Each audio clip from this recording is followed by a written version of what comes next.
સુરત મહાનગરપાલિકાની નગર પ્રાથમિક શિક્ષણ સમિતિ દ્વારા આયોજિત રમોત્સવ 2026 અંતર્ગત રમતોના મહોત્સવનો ભવ્ય સમાપન કાર્યક્રમ યોજાયો.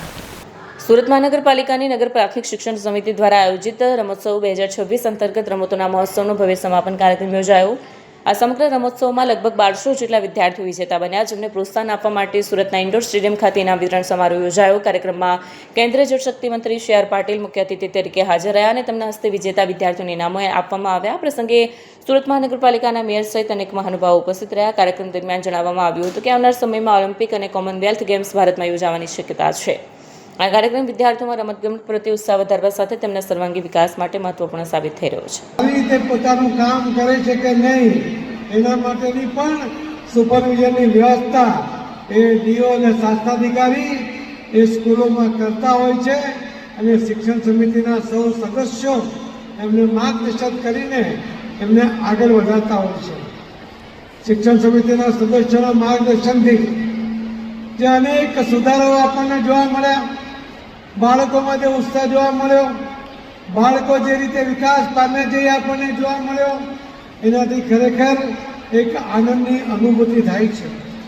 અહીં જ્યારે પહેલી જ કૃતિ આવી ત્યારે એક જ કૃતિની અંદર આપણા દેશમાં તમામ રમાતી તમામ રમતો એ કૃતિમાં સમાવિષ્ટ કરવામાં આવી હતી અને એટલે જ બધા મિક્સ મેં જ્યારે અધ્યક્ષને પૂછ્યું રાજેન્દ્રભાઈને કે આમાં કઈ સ્કૂલની આ કૃતિ છે, ત્યારે એમણે કહ્યું કે 353 સ્કૂલની સાથે સાથે બધી જે સ્કૂલોને મિક્સ કર્યું છે.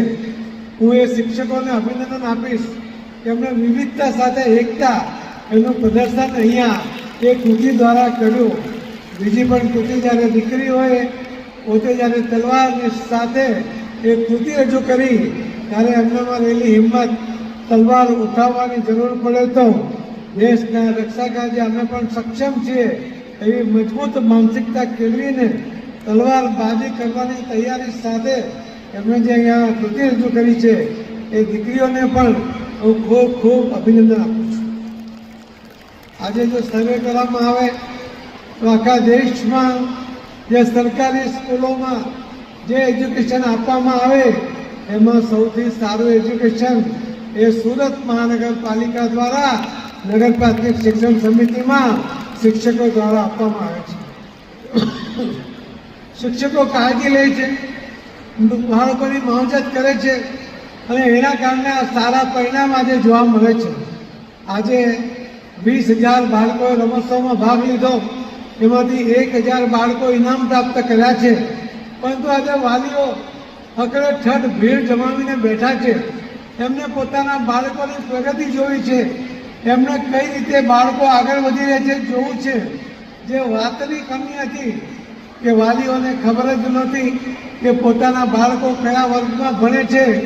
આજે આ વાલીઓ જે અહીં આવ્યા છે એમને હું અભિનંદન આપીશ કે એમણે પોતાના બાળકોની પ્રગતિને ધ્યાનમાં રાખીને પોતાના કામનો વર્કિંગ ડે છે છતાં પણ સમય કાઢીને જ્યારે આજે અહીં આવ્યા છે ખરેખર ખૂબ ખૂબ અભિનંદનને પાત્ર છે કે આવનારા આ દેશનો નાગરિક કે જેના ખભા ઉપર આ દેશની જવાબદારીઓ આવવાની છે એવા બાળકોની પ્રગતિ માટે ફક્ત શિક્ષકો નહીં, વાલીઓ પણ એટલી જવાબદારી સાથે કામ કરી